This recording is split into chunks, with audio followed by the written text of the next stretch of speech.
BTV 이동진의 파이아키아, 안녕하세요. 저는 이동진입니다. 정말 따끈따끈한 영화로 여러분을 찾아왔습니다. 이번 주에 개봉되어서 아마 많은 분들이 이 영화를 즐기고 계시지 않을까 싶은데요. 바로 데드풀과 울버린, 이 작품입니다. 일단 이 작품에 대해서는 많은 분들이 신경을 곤두세워가면서 혹시 스포일러를 당하지 않을까 이렇게 생각하고 있고, 지금 당장 이 카메라 뒤에 계시는 카메라 감독님 자체가 오늘만큼은 절대 스포일러 하지 말아달라고 지금 심지어는 귀에다가 지금 이어플러그까지 끼고 지금 촬영하고 있는 상황이기 때문에 이런 걸 제가 너무 잘 알고 있고요. 사실은 이 영화는 어떤 인물이 어떤 캐릭터가 나온다라는 것도 스포일러가 될 수 있습니다. 바로 그렇기 때문에 몇 개의 예고편에서 나와 있던 그런 캐릭터들 중심으로만, 거기 안 나오는 캐릭터들 이야기하지 않고요. 그리고 제 기준에서 최대한 스포일러를 배제해 가면서 어떻게 하면 이 영화를 더 잘 즐길 수 있는지 이렇게 길을 닦는 기분으로 그렇게 한번 진행해 보도록 하겠습니다. 네, 옷도 오늘 좀 약간, 안에는 일부러 데드풀처럼 입었고요. 바깥에 이 옷은 또, 울버린처럼 입었습니다. 그리고 또 제작진의 훌륭한 아이디어로, 이렇게 빙빙빙 돌아가는 데드풀 머리까지 찬조 출연해서 오늘 뭔가 좀 든든하게 시작하는 느낌이네요.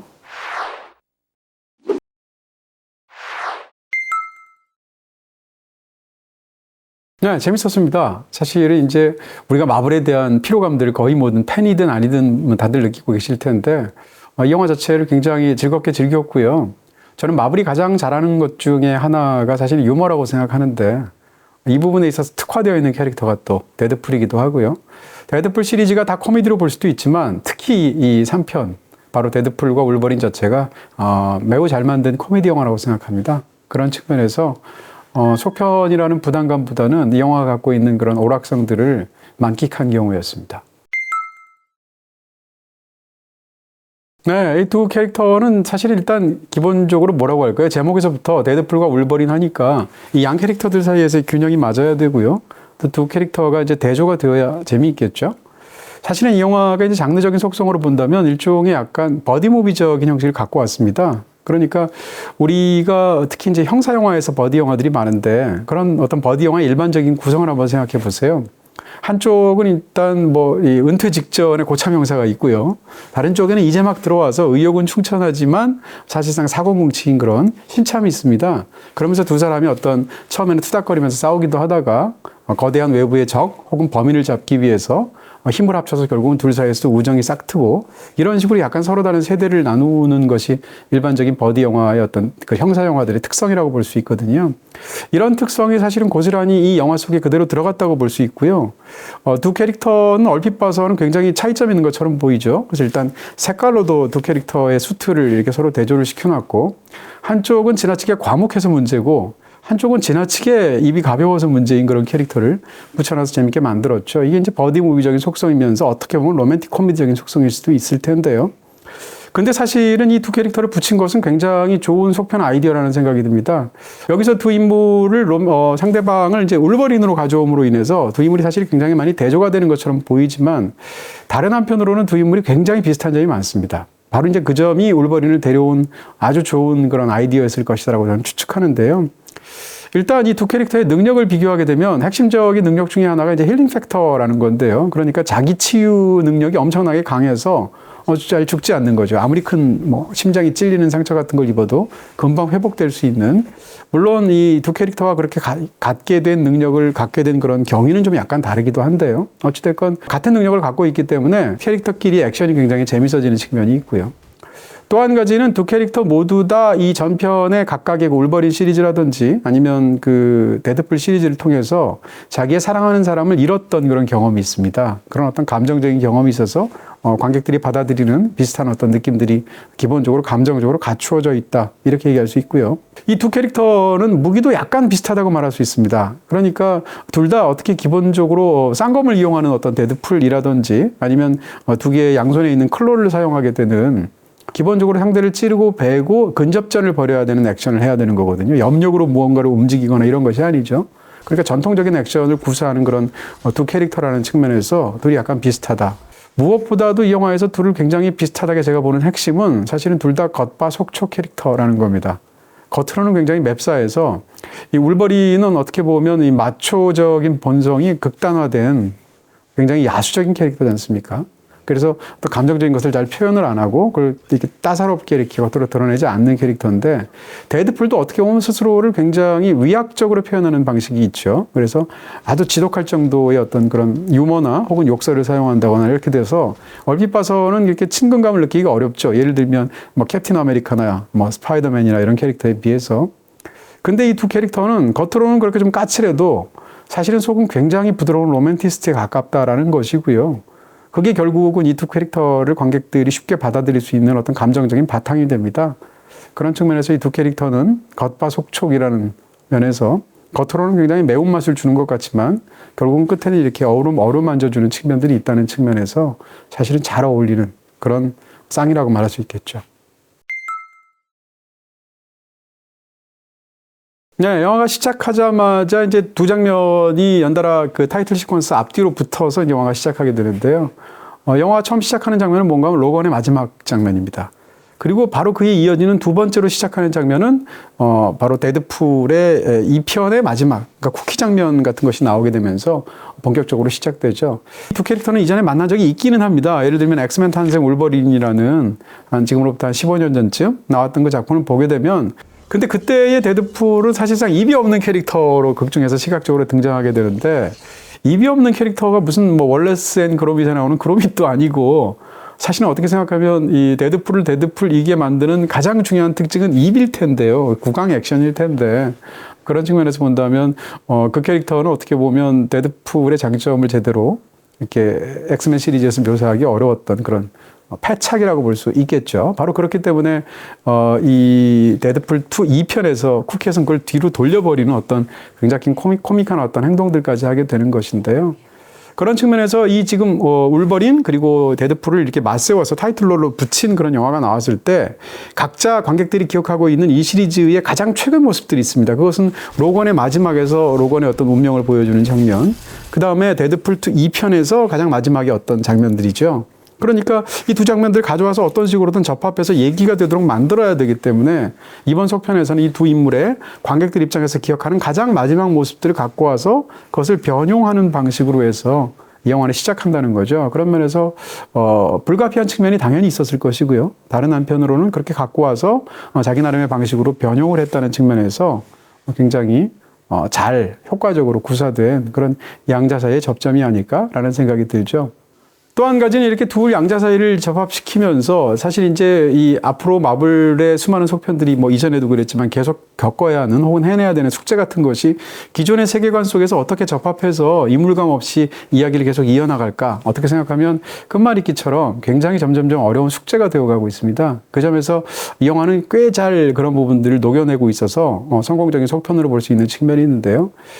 그 점에서 이 영화가 끌어들이고 있는 또 다른 어떤 그런 부분들이 있는데, 그것이 바로 이제 극 중에서 굉장히 중요한 조직인 TVA라는 것이 나오게 됩니다. 그러니까 멀티버스에서의 서로 다른 그 시간선을 이제 신성한 시간선 같은 것을 수호하면서 시간선을 관리한다고 그럴까요? 시간 관리국이라고 말할 수 있는 설정이 들어오는데, 이 설정 자체는 그 디즈니 플러스에서 시리즈 드라마로 나왔었던 로키 시즌 1, 그 다음 로키 시즌 2에서 나온 것을 가져온 그런 또 설정인 거죠. 그래서 영화를 만들고 있는데, 이렇게 복잡한 이야기를 여러 가지를 서로 이제 두 캐릭터뿐만 아니라 집어넣게 되고, 또 그 다음에 그와 관련해서 보이드라는 어떤 또 다른 세계를 갖고 오게 되죠. 보이드는 이제 텅 비었다는 뜻이잖아요. 그래서 이 보이드라는 어떤 세계를 갖고 와서 거기서 이제 알리오스라는 캐릭터도 역시 빌어오게 되는데, 그러니까 이 모든 설정들을 복잡하게 관객들 입장에서 다시 접합한 것을 보여주는 측면에서 헷갈릴 수 있죠. 근데 이 영화가 굉장히 영리하다고 보는 것은 극 중에 그런 것에 대해서 데드풀이 떠벌이로서 끊임없이 푸념을 하는 방식으로 관객 입장을 대변해서 그런 부담감을 중화시킨다는 겁니다. 대표적으로 TVA에서 이제 그러니까 미스터 패러독스가 이런 설정들을 막 설명하고 있죠. 영화를 보기 위한 정보일 테니까. 근데 그걸 듣고 있던 데드풀이 뭐라고 얘기하냐면, 아니 속편이 벌써 3번째인데 이제 와서 또 무슨 설정 추가야, 이렇게 푸념을 하게 되는데, 이런 푸념을 넣기 때문에 사실 이런 계속 설정 추가에 대해서 관객들이 느꼈던 피로감들이 중화되는 거, 그것이 유머로 승화되는 측면이 있겠죠. 그러니까 이런 부분들까지 사실은 고육지책의 산물이기도 하지만 그 자체를 아주 유머러스한 그런 어떤 재료로, 농담의 재료를 삼고 있다는 측면에서도 능숙한 그런 장르 영화다, 이렇게 말할 수 있겠죠.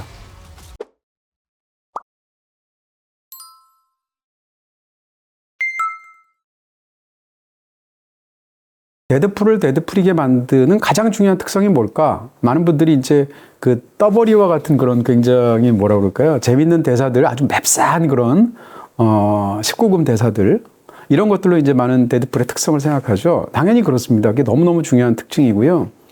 근데 슈퍼히어로라는 장르 전체를 놓고 보았을 때 데드풀이라는 캐릭터가 갖고 있는 가장 최고의 장점은 뭐냐라고 저는 생각하냐면, 그것은 제사의 벽을 넘나드는 캐릭터다라는 말을 할 수 있습니다. 제사의 벽이라는 건 물론 많이 쓰기도 하지만 조금만 설명을 드린다면, 사실 이 개념은 굉장히 연극사에서 오래된 개념이에요. 디드로가 한 이야기인데 벌써 한 200~300년 된 얘기죠.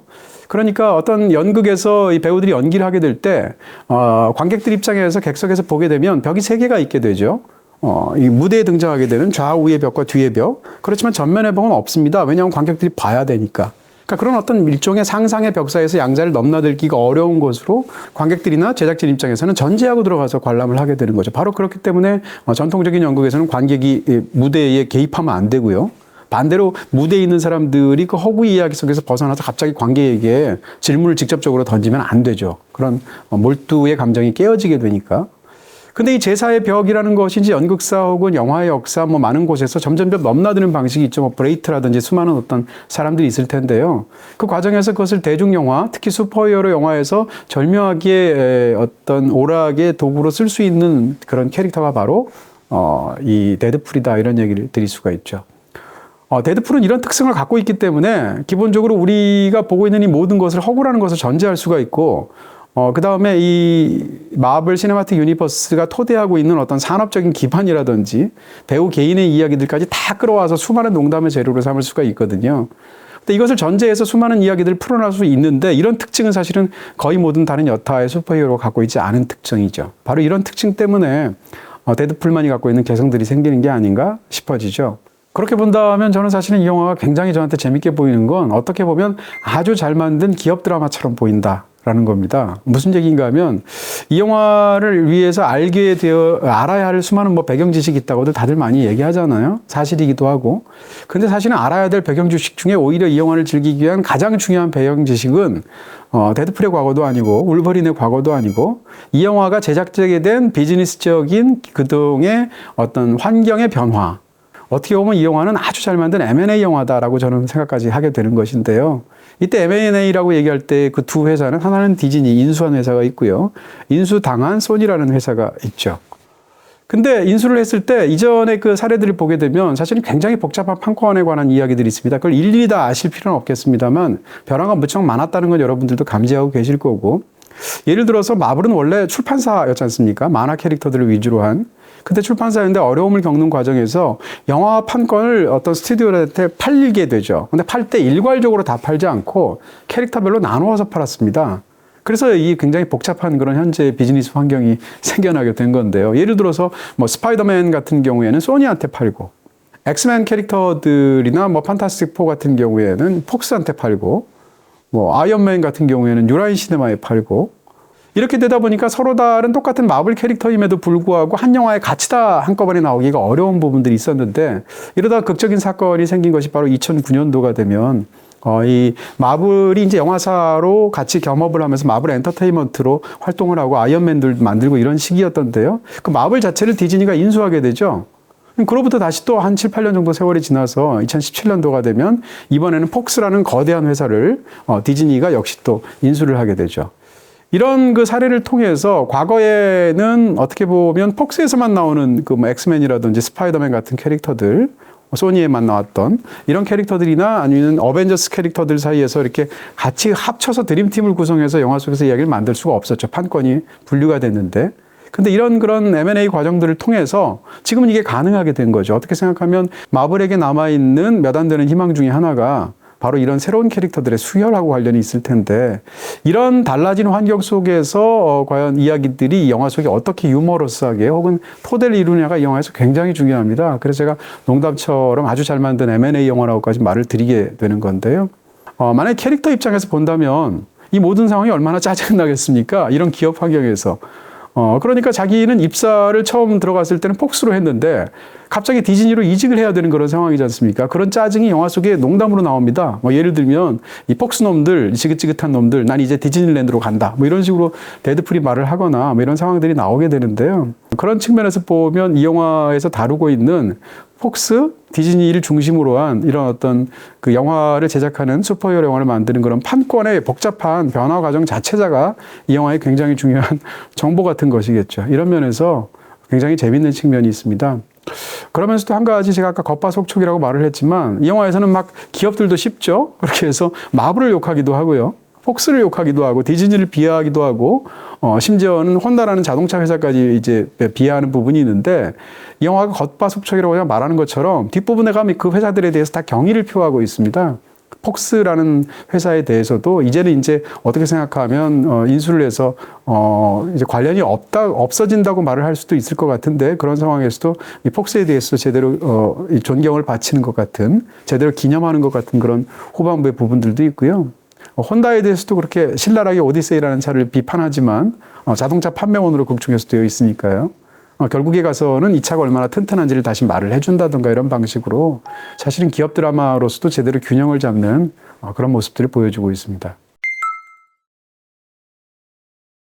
네, 액션도 꽤 잘 만들었다고 생각합니다. 이 액션에서 영화에서 가장 재밌는 액션은 그러니까 울버린과 이 데드풀이 함께 팀이 되어서 적들에 맞서서 싸우는 액션 장면이 아니라 이 둘 사이에서의 액션 장면인 거죠. 영화에서 실제로 이 데드풀이 그런 얘기도 해요. 관객들이 보러 온 거 이거 보고 싶은 거 이거 아니야. 그러니까 지금부터 우리가 싸워서 제대로 보여주자고 이런 대사가 나올 정도인데 이 둘이 투닥거린다고 말하기에는 심할 정도로 액션을 싸우는 장면이 굉장히 재밌죠.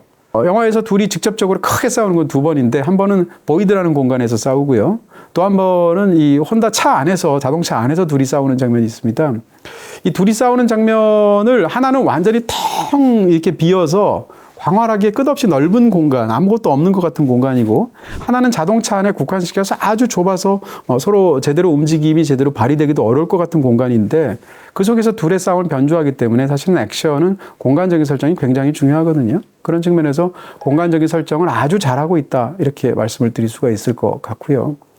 또 한 가지는 둘의 액션 장면이 그 자체로도 굉장히 재밌는 것이 둘 다 일종의 이렇게 맞붙어서 싸우는 그런 방식이고 상대를 이렇게 서로 근접전에서 찌르거나 뭐 베거나 이런 방식으로 주로 싸우게 되고 물론 권총을 사용하기도 하지만 그리고 둘 다 힐링 팩터랑 관련된 특별한 능력이 있습니다. 그러니까 이 액션은 끝까지 가도 됩니다. 왜냐하면 상대를 아무리 잔혹하게 찌르고 베고 한다 할지라도 좀 있으면 어차피 다 치유가 될 거니까.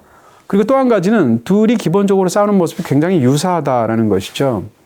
이것은 액션적으로도 굉장히 재밌습니다. 왜냐하면 둘이 약간 합이 잘 맞아 보이고 비슷한 방식으로 싸우기 때문에 액션의 동감 같은 것이 굉장히 강화될 수 있죠. 다른 한편으로는 이게 주제하고도 관련이 된다는 것입니다. 이 영화는 결국은 울버린과 데드풀 사이에서의 관계가 주제적인 핵심이 되는 것인데요. 울버린이 과거에 하지 못했던 것을 사실상 데드풀이 해내는 그런 이야기입니다. 나중에 또 다시 말할 기회가 있으면 좋겠는데요. 그러니까 어떻게 보면 시제상으로 본다면 데드풀의 미래 중에 하나의 어떤 상황이 바로 울버린이라고 말할 수 있고요. 울버린이 놓쳐버렸던 기회를 갖고 있는 과거의 울버린이 바로 데드풀인 것입니다. 그런 측면에서 이 둘이 싸우는 액션은 사실상 자기가 자신의 미래와 자기가 자신의 과거와 싸우고 있는 것이거든요. 실제로 두 인물은 그런 인물이고요. 울버린은 과거에 대한 회한에 사로잡혀 있는 인물이고 데드풀은 미래에 오는 기회를 자기가 어떻게 써야 되는지에 대해서 아직 선택하지 못하는 인물입니다. 그런 측면에서 둘의 싸움은 자기 자신과의 싸움이라는 어떤 측면에서 같은 방식으로 유사하게 서로에게 수많은 상처를 남기고 심지어는 그것이 치유되는 과정 속에서 싸운다는 측면에서 사실은 이 액션은 이 이야기에 굉장히 잘 맞게 붙어 있는 그런 시각적인 어떤 드러냄이다 라고 얘기할 수 있겠죠. 네, 그 둘이 싸우는 장면을 제외한 액션씬 중에서 가장 인상적인 건 사실은 첫 번째 시작하자마자 등장하는 액션씬, 그리고 이제 후반부에 등장하게 되는 뉴욕에서 싸우는, 거리에서 싸우는 액션씬이 있는데요. 후자를 먼저 말씀을 드린다면 누구랑 싸우는지도 스포일러가 될 수 있으니까 역시 말을 안 하기로 하고요. 후반에 뉴욕 거리에서 싸우는 장면을 보면 약간 그 킹스맨에 등장하는 교회에서의 학살극 장면, 액션 장면 있잖아요. 혹은 한국 관객들이나 세계 관객들한테는 올드보이에서 장도리 액션 장면, 이런 거를 느끼게 해주는 어떤 카메라의 이동이나 인물의 이동 같은 방식이 있죠. 그 측면에서 보면 굉장히 재밌는 방식이 있을 것이고요. 이 영화의 첫 번째 장면은 이런 영화를 볼 때 우리가 첫 번째 액션 씬을 당연히 기대하게 됩니다. 왜냐하면 이런 액션 영화라든지 슈퍼히어로 영화들은 원래 항상 액션으로 시작하는 경우들이 있으니까. 근데 가장 데드풀다운 방식으로 그 액션을 펼치면서 영화가 경쾌하게 시작한다는 거고요. 이 영화의 시작하는 액션 씬은 저한테 어떤 느낌인가 하면 약간 가디언즈 오브 갤럭시의 1편에 등장했던 거슬리는 동물들을 뭐 발로 차면서 춤추면서 등장하는 그런 장면이 스타로드의 장면이 있었잖아요. 그거를 떠올리게 하는 측면들이 있죠. 그러면서 굉장히 경쾌하게 나오는데 춤과 액션을 섞었다는 측면, 그 다음에 데드풀이 어떤 캐릭터인지 보여준다는 거, 아니면 시작할 때부터 이미 뭐 단역 캐릭터들한테 내가 죽을 수는 없잖아, 뭐 이런 식의 대사가 나오는 풀만의 어떤 특징적인 제사의 벽을 이야기를 한다던가 이런 측면에서 굉장히 경쾌하고요. 이 액션은 더군다나 타이틀 시퀀스랑 굉장히 잘 엮었습니다. 그 장면 속에서 데드풀이 수많은 적들과 싸우는 것처럼 보이지만 사실은 이 로건의 해골을 무기로 사용하고 있기 때문에 둘이 팀을 이뤄서 싸운다고 볼 수 있고요.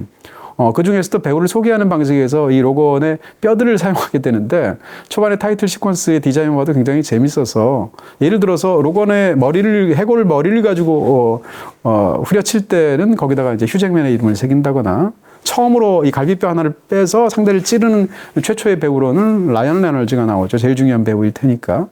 그리고 이제 굉장히 재밌는 것 중에 하나는 역시 공격을 하면서 역시 타이틀 시퀀스에서 데드풀이 사랑하는 여성으로 나오는 배우인 모레나 베커린 같은 경우에 아예 그냥 카메라 렌즈에다 대고 싸우다 말고 입김을 불어넣습니다. 그래서 렌즈가 뿌얘지면 거기다가 이름 새기고 하트까지 이렇게 그려놓는 재치를 넣게 되는데, 이런 그 사실은 행동도 이건 어떻게 보면 슈퍼히어로 전체를 통틀어서 거의 이 데드풀만 할 수 있는 행동이죠. 왜냐하면 카메라 렌즈가 있다는 것을 드러내는 방식으로 유머를 표현하는 거니까. 그런 측면에서도 굉장히 재치 있는 액션과 이 영화의 분위기를 잘 요약한 장면이라고 말할 수 있겠죠.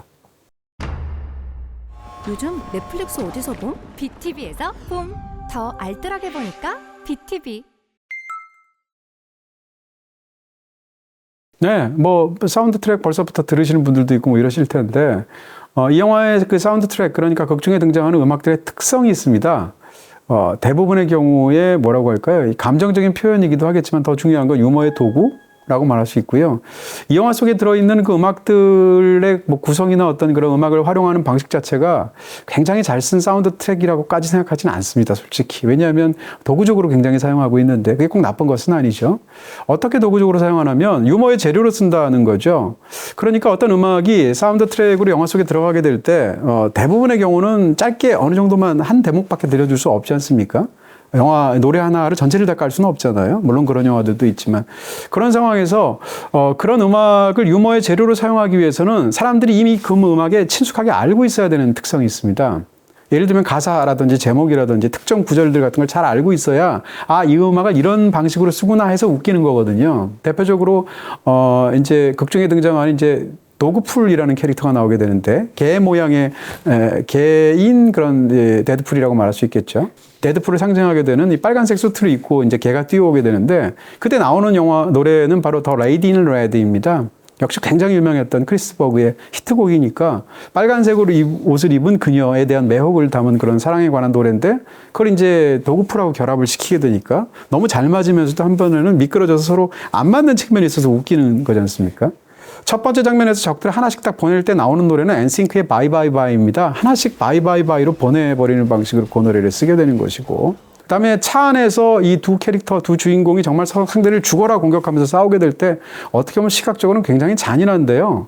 그럼에도 불구하고 나오는 노래가 또 영화 뮤지컬, 또 한때를 풍미했던 그리스라는 그런 뮤지컬에서 You are the one that I want라는 노래입니다. 그 노래 자체가 두 사람의 춤곡이거든요. 사랑에 빠져 있는 이제 막 상대에서의 존 트라볼타하고 올리비아 뉴튼 존이 불렀던 노래인데, 그 노래를 깔므로 인해서 사실은 둘이 싸우는 것이 그 끔찍한 시각적인 폭력이 어떻게 보면 사랑 싸움처럼 보이기도 하는 코믹한 부분을 영화 속에 가미하는 거죠. 이런 방식으로 음악들을 계속 구성한다는 면에서 사실은 그 점에서 꼭 이야기 드리고 싶은 건 이 영화의 굉장히 영리한 전략 중에 하나가, 아무리 이 데드풀이 갖고 있는 그런 어떤 특성들이 사실은 굉장히 아웃사이더적이고 모든 사람이 즐길 수 없는 B급적인 재미이지 않습니까? 왜냐하면 너무 심한 욕설을 하고, 이 영화가 이제 슈퍼히어로 영화 역사상 최초의 R등급 영화라고 하잖아요. 그럴 정도로 등급에 관한 문제가 있을 정도로 심한 어떤 그런 욕설들이나 성적인 묘사들을 하게 되고, 또 경우에 따라서는 이제 시각적으로 이 너무나 끔찍한 그런 장면들이 액션에서 펼쳐지게 되죠.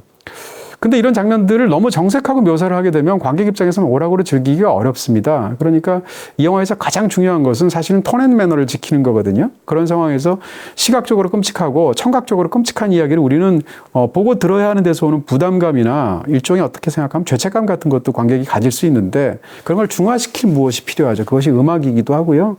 또 하나는 이 영화가 기본적으로 갖고 있는 정서라고 그럴까요? 정서는 기본적으로 굉장히 따뜻한 면을 사실상 다루고 있으니까 그런 측면에서 이 영화가 갖고 있는 부담감을 줄 수 있는 방식의 유머와 액션을 상대적으로 잘 받아들이도록 만드는 측면에 있어서도 아주 잘 만든 측면이 있는 그런 대중영화다 이렇게 말씀드릴 수 있습니다.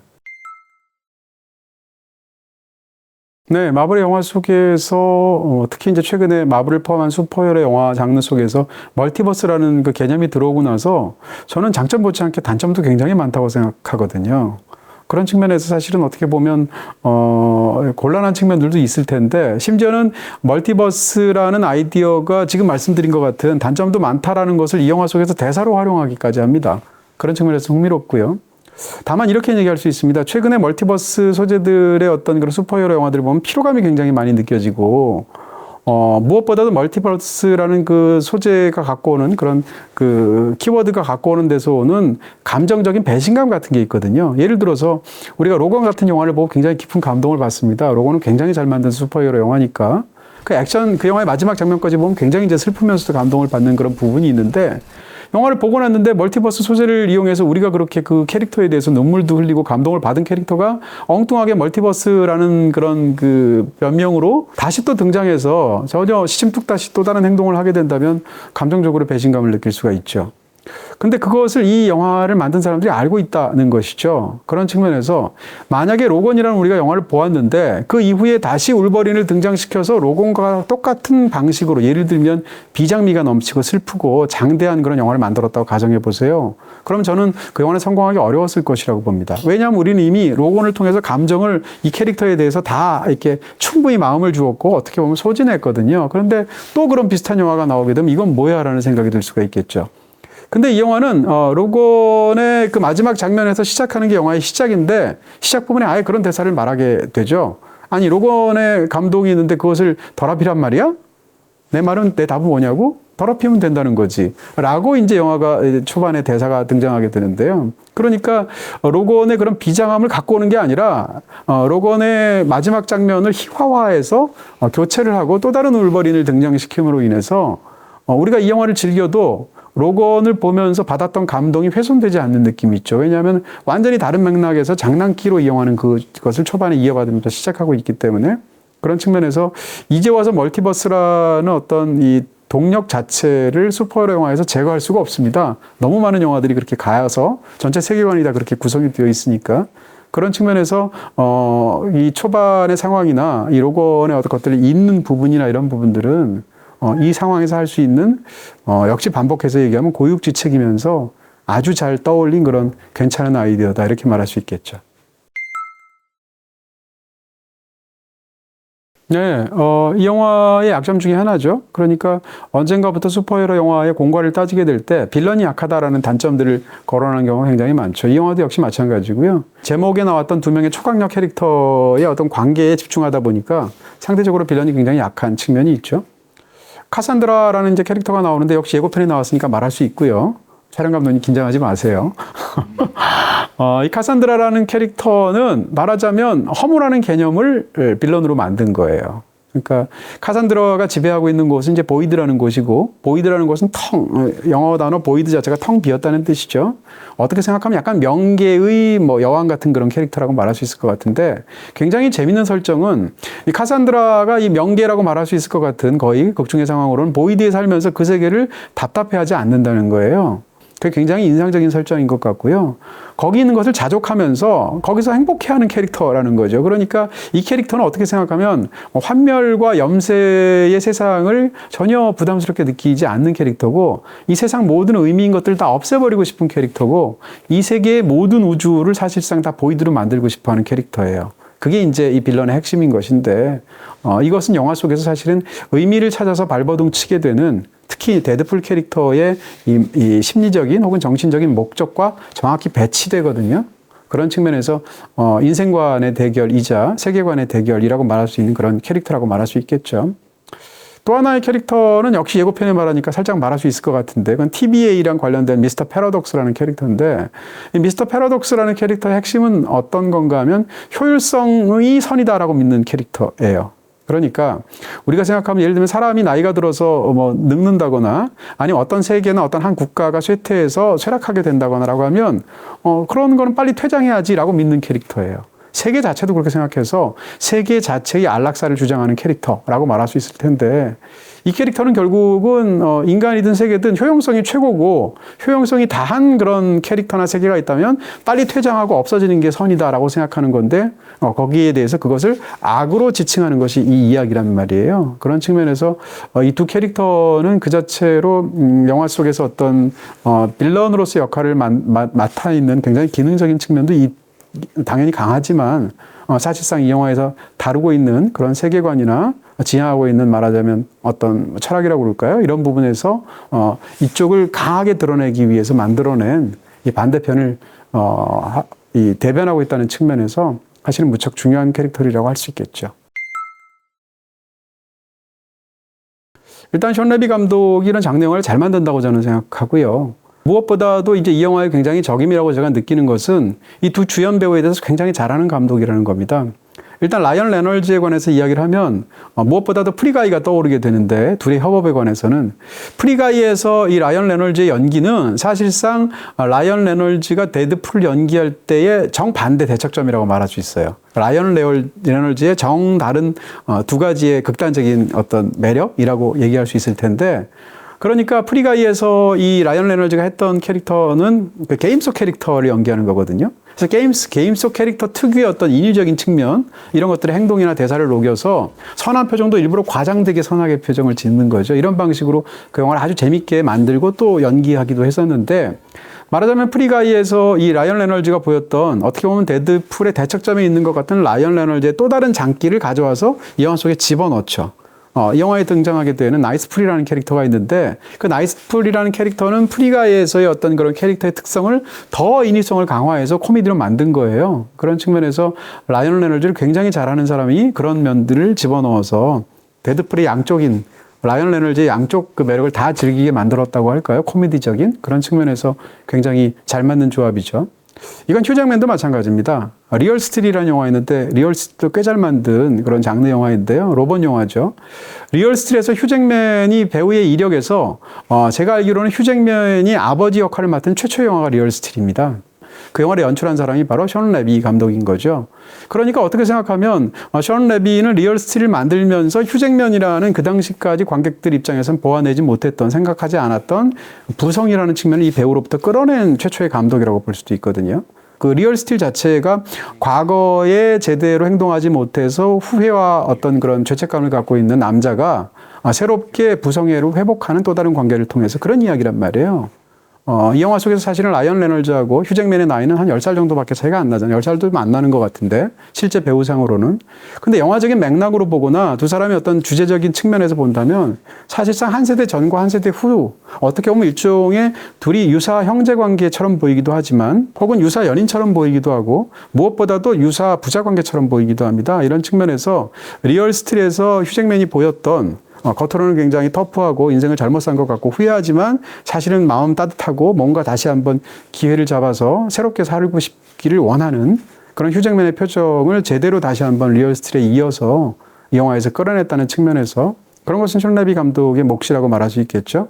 그런 측면에서 이 속편에 가장 잘 어울리는 감독 중에 하나가 션 레비다라는 것은 맞는 말인 것 같습니다. 네, 여기에 관해서는 일단 최근에 나온 슈퍼히어로 영화 중에서 어떻게 생각하면 소위 사전 지식이 가장 많이 필요한 영화 중에 하나가 사실은 이 영화라는 얘기를 할 수 있습니다. 이 슈퍼히어로 장르의 영화들을 빠짐없이 보고 계속 돌려보고 이런 어떤 팬이 있다면 이 영화가 너무너무 재밌을 것 같고요. 반면에 슈퍼히어로 영화들을 드문드문 보거나 특별히 이 장르에 애착이 있지 않은 관객 입장에서 본다면 이게 뭐야 라고 느낄 수도 있을 것 같습니다. 그런 측면에서 소위 이런 어떤 관련된 배경적인 그런 정보들에 대해서 많이 알면 알수록 더 재밌게 즐기는 영화인 건 분명히 사실인 것 같습니다. 그렇게 하기 위해서는 어떤 영화를 봐야 되는가라는 건데 당연히 초반부터 이어지게 되는 이 두 캐릭터를 만들었던 그런 영화들이 있죠. 대표적으로 로건이 있을 거고요. 한쪽에는 다른 한쪽엔 데드풀 1, 2편이 있겠죠. 그런 영화들을 보거나 그 영화들에 대한 기억을 갖고 있다면 이 영화가 더 쉽게 즐겁게 즐길 수 있는 기본 토대가 마련이 되겠죠. 경우에 따라서는 뭐 디즈니 플러스에 있는 로키 그 시즌 1, 2를 보면 그 영화 속에 등장하는 TBA라는 설정이라든지 그 시리즈에 혹은 보이드라는 세계라든지 혹은 뭐 알리오스인가요? 그 캐릭터까지 이어지는 부분들이 있죠. 그리고 기본적으로 이 세계관은 뭐 엑스맨 세계관하고 사실상 관련이 되어 있기 때문에 엑스맨 시리즈들도 사실은 관련이 되어 있습니다. 거기다가 또 울버린 시리즈가 또 있게 되고요. 짧게 들어가지만 당연히 전체적인 데서 그런 어벤져스 시리즈도 또 중요할 수도 있고, 경우에 따라서는 스파이더맨 시리즈도 이용이 되기도 하고, 심지어는 짧게 개그로 활용이 되기도 하지만 보이드의 시각적인 디자인이나 전체 활용 자체가 매드맥스까지 끌고 들어오고요. 그 다음에 심지어는 퓨리오사의 이름을 외치는 장면까지 있습니다. 이러니까 관련되어 있는 영화들이 정말 많다라는 거고, 경우에 따라서는 겨울왕국까지도 코멘트를 하게 되거든요. 그런 측면에서 이런 것들을 다 알고 다 기억하면 당연히 이 영화가 갖고 있는 굉장히 복잡하고도 굉장히 많이 들어가 있는 그런 개그 요소들 혹은 이야기사항의 어떤 그런 부분들을 즐길 수 있다는 것은 분명히 말씀드릴 수가 있고요. 근데 한 가지 덧붙이고 싶은 것은 우리가 언젠가부터 오락영화 이런 재밌는 영화를 보러 갈 때 아니 왜 다 이렇게 공부하는 심정으로 보러 가는가라는 어떤 상황입니다. 불가피한 측면도 있겠죠. 시리즈가 길어지다 보니까 역사적인 맥락을 끌고 들어오고, 데드풀은 기본적으로 이 시리즈의 역사를 가지고 노는 그런 캐릭터니까 당연히 정보들 같은 것이 중요하겠죠. 하지만 영화를 만드는, 속편을 만드는 세상의 모든 제작자들이 다 그럴 것 같은데요. 반드시 전편을 보아야만 이해가 되는 영화를 만들지는 않는다라는 것입니다. 이 영화를 보는 사람들이 모두가 다 그렇게 달려들듯이 제가 지금 말씀드렸던 작품들을 다 기억하고 다 일주일 사이에 복귀하고 영화를 보는 것은 아니거든요. 물론 그렇게 보면 더 재밌게 볼 수 있는 건 사실이죠. 하지만 이런 것들 없이, 예를 들면 로건을 보면 좋다라고 제가 아까 말을 했지만 그냥 로건을 안 봐도 될 수도 있습니다. 왜냐하면 로건 마지막 장면이 대충 무슨 의미인가 정도만 그냥 친구한테 한 5초 들으면 되는 거고요. 그리고 나서 이 영화를 봐도 큰 문제는 없어요. 왜냐하면 이 영화에 등장하는 로건은 그 로건이 아니거든요. 다른 세계의 로건이거든요. 그런 측면에서 마찬가지일 거고, 데드풀에 관해서도 1, 2편을 보면 좋겠지만 그냥 데드풀이 어떤 캐릭터다라는 정도만 봐도 어느 정도는 이 영화를 이해할 수 있죠. 이런 측면에서 본다면 사실은 유달리 슈퍼히어로 영화들이 나올 때만 항상 어디까지 봐야 되는지 사람들이 서로 물어보고 복습하고 영화를 보게 되는데, 슈퍼히어로 영화들에 대해서만 너무 많은 분들이 부지런하신 게 아닌가라는 생각을 하게 되죠. 슈퍼히어로 장르는 굉장히 중요한 장르고 재밌는 장르고 또 대중영화에서 굉장히 지금 메인이 되어 있는 그런 장르임에도 불구하고, 예를 들어서 뭐 장르 영화는 아니지만 오펜하이머 같은 영화를 보면 사실은 데드풀과 울버린 같은 영화를 볼 때보다 배경 지식이 10배는 중요하거든요. 그 영화를 제대로 즐기기 위해서는. 근데 사람들이 오펜하이머를 보기 위해서 그런 과학사적인 지식이라든지 뭐 캐릭터들의 정보라든지 뭐 등등등에 대해서 공부하듯이 막 공부하고 가지 않거든요. 그리고 나서 오펜하이머에 대해서도 뭐 감동을 받았거나 아니면 아무 재미가 없었다라고 이야기를 하지 않습니까?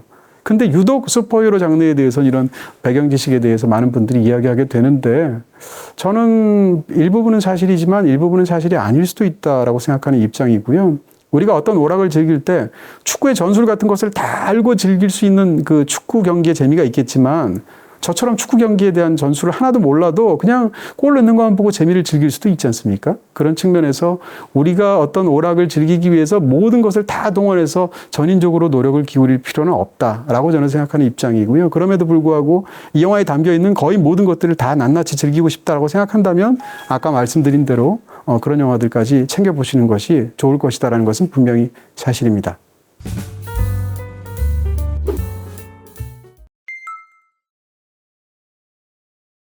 네, 그렇습니다. 어떤 이제 현대에서의 장르가 있으면 뭐 하이브리드라는 우리가 말을 많이 쓰게 되는데, 다른 장르들과의 접합을 하죠. 그래서 슈퍼히어로 영화랑 로맨틱 코미디를 붙이기도 하고 뭐 서부극을 붙이기도 하고 이런 방식으로 이 영화를 보면서 일단 로맨틱 코미디랑 구조가 굉장히 비슷하다고 생각을 했습니다. 로맨틱 코미디 하면 서로 지독하게 안 맞는 성격을 갖고 있는 그렇지만 둘이 함께 5월 동주적인 상황에 들어갈 수밖에 없는 그 상대를 견뎌야 하는 그래서 투닥투닥거리는 두 남녀가 나오게 되고요. 그러다가 중반 이후에 상대를 사랑하게 되고 상대에 대해서 호감을 갖게 되고 뭐 이러면서 이루어지는 이야기들이 사실상 로맨틱 코미디지 않습니까? 어떻게 보면 울버린과 이 데드풀 사이에서의 로맨틱 코미디로 이 영화를 볼 수 있는 측면이 분명히 있습니다. 또 한 가지 장르적으로 굉장히 재밌다고 제가 느끼는 것은 스플래터입니다.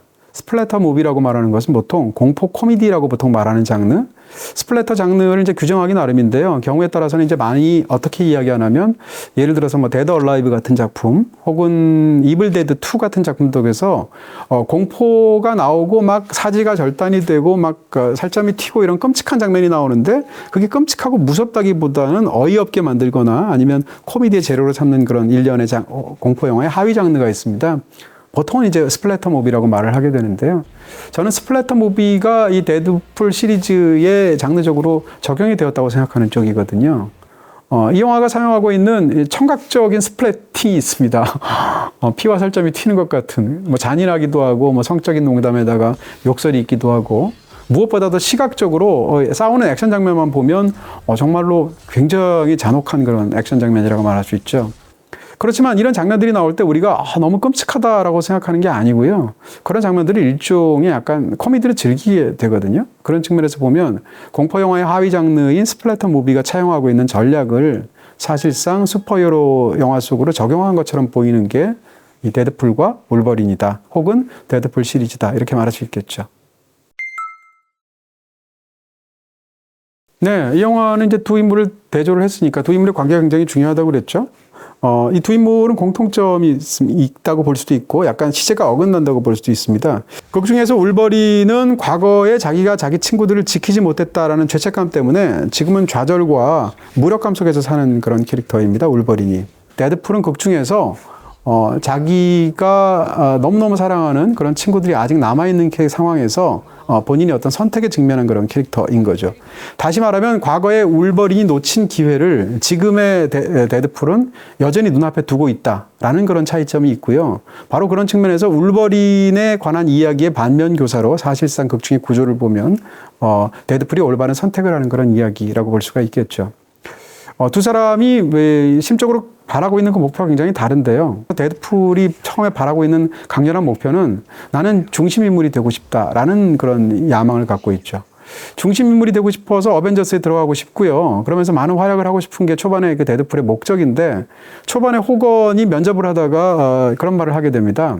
모두 다 그렇게 최고의 영웅이 될 수는 필요는 없다고 생각하고 당신은 당신의 자리를 찾으면 된다고 얘기하고 어벤져스가 되는 것에서 중요한 건 내가 어벤져스가 되고 싶다는 욕망이 아니라 남들이 어벤져스를 원한다는 다른 타인들의 갈망이다라는 이야기를 초반에 대사로 하게 되는데 이게 초반에 등장하거든요. 근데 영화를 다 보고 나면 그 내용들이 실현되는 이야기라고 볼 수가 있겠죠. 그런 측면에서 중심축을 자기에 두고 사실은 데드풀은 자존감이 어떻게 보면 약간 낮은 캐릭터라고 볼 수 있고요. 입으로는 마블의 예수라고 떠들고 있지만 사실은 본인 스스로가 이 B급 영웅이라는 것을 스스로가 알고 있는 캐릭터입니다. 그런 상황에서 자기도 A급 영웅처럼 돼서 아이언맨이나 캡틴 아메리카 같은 그런 리더가 되고 싶기도 하고 뭐 그래서 이제 엑스포스라는 것을 창단하기도 하고 막 이러지 않습니까? 그렇지만 이 영화를 다 보고 나면 사실은 이 이야기는 결국은 평범한 세상의 모든 사람들이 일상에서 자기의 가족들을 위해서 친구들을 위해서 그렇게 충분히 제 몫을 하면서 살아가는 삶이 그 자체로 얼마나 영웅적인가라는 이야기를 이 영화가 슈퍼히어로 장르를 통해서 말을 하고 있다 이렇게 볼 수 있습니다. 어떻게 보면 평범한 그 모든 사람에게 바치는 존경의 마음을 품고 있는 이야기라고 할 수 있겠죠. 그리고 반대로 이 울버린은 극 중에서 무엇을 원하면 나는 찰스에게서 다시 한번 믿음을 주는 그런 사람이 너무나 되고 싶다라는 말을 하게 되는데 찰스 자비의 교수이죠. 그러니까 이 사람의 목적은 자기가 너무 서로 소중하게 사랑하는 사람을 위해서 자기가 어떤 행동을 해서 그 사람으로부터 믿음을 회복하고 싶다라는 거거든요. 그러니까 이 둘이 원래 영화의 초반부에서 갖고 있는 심리적인 목적은 서로 반대죠. 원래는 이 울버린이라는 캐릭터는 자신의 지금 현재 그 소망의 가장 중요한 것이 자기가 사랑하는 타인한테 있는 거고요. 반대로 이 데드풀은 뭔가 중심인물이 되고 싶었던 인물이니까 처음에는 그 목적이 자기 자신에게 놓여 있는 거죠. 근데 후반부에 가게 되면 인물이 변화를 겪게 되고 무엇보다도 울버린을 통해서 사실상 데드풀이 변하는 이야기이죠. 그러니까 이 영화가 울버린 시리즈가 아니고 데드풀 시리즈여야 되는 가장 중요한 이유는 바로 이런 인물의 어떤 내면적인 변화, 인생관의 변화 이런 데서 있다 이렇게 얘기 드릴 수 있습니다. 네, 아쉬운 점이 있었습니다. 뭐 최고의 영화다 이렇게 생각하지는 않습니다. 상당히 잘 만든 장르 영화라고 생각하는데요. 그리고 어려운 숙제를 아주 잘 해냈다라고 생각합니다. 그리고 무척 재밌는 영화다. 여기까지 충분히 동의가 되고 여태까지 설명드린 대로고요. 아쉬운 점들이 있습니다. 일단은 이것이 뭐 이 디즈니적인 특성이라고 볼 수도 있고 그보다는 이런 대중적인 영화가 갈 수밖에 없는 어떤 지향점이라고도 생각하는데 데드풀은 불경에서 사실은 재밌는 캐릭터거든요. 막 나가서 재밌는 캐릭터입니다. 근데 막 나가는 캐릭터를 영화의 마지막까지 끝까지 막 나가게 하기는 어렵거든요. 왜냐하면 불특정 다수의 수많은 취향과 그런 인생에 대한 태도를 갖고 있는 관객들을 대부분 다 사로잡아야 하는 그런 엄청난 많은 돈을 들이는 영화니까. 그래서 사람들이 다 일반적으로 받아들이는 그런 감동적인 이야기 귀결을 향해서 가게 되죠. 근데 그게 데드풀에서는 약간 단점이 됩니다. 이 영화가 엄청난 감동까지 주면 좋겠지만 사실은 그렇게 완전히 물꼬를 반대로 틀어서 그런 부분까지 성공하기는 어렵고요. 그런 측면에서 이 영화의 후반부나 뭐 종반부에 등장하게 되는 어떤 감동적인 측면들의 이야기들 이런 것들은 우리가 너무 그런 이야기를 많이 본 것 같은 측면도 있고요. 또한 이 캐릭터랑 아주 잘 어울리는 것 같지는 않다라고 말할 수 있고요. 두 번째는 중반부까지는 굉장히 재밌게 저도 봤고요. 근데 후반부 특히 종반부로 들어서게 되면서 이제 클라이맥스라는 것이 모든 영화, 특히 이런 거대한 대작들 영화들이 있게 마련인데 그 클라이맥스가 그렇게까지 클라이맥스처럼 느껴지지 않고 덜 재밌었다라는 거죠. 클라이맥스를 어떻게 연출할 것인가라는 건데 빌런의 특성상 예를 들면 뭐 얼굴 표정 같은 걸로만 이 위기 상황이 드러난다거나 얼마나 사실은 급박한 순간인지가 그리고 또 이런 것들이 어떤 동적인 액션으로 표현되는 게 아니라 무슨 모니터상의 숫자로 표현된다거나 이런 방식을 주기 때문에 사실상 이야기 설정상으로의 그 너무너무 중차대한 클라이맥스가 영화를 보는 관객의 입장에서는 그게 그렇게까지 엄청나거나 재미있게 다가오지 않는다는 그런 단점들이 있을 수 있겠죠. 그리고 아까 말씀드렸던 어떤 그런 사상적인 특징과 존재 이유가 있음에도 불구하고 이 빌런 캐릭터들이 굉장히 매력적이다 이렇게 보기는 어렵겠습니다. 저는 이 영화가 마블이 내놓은 오랜만의 히트작이다, 성공작이다 이렇게 말씀드릴 수 있을 것 같습니다. 관객들도 좋아할 것 같고요.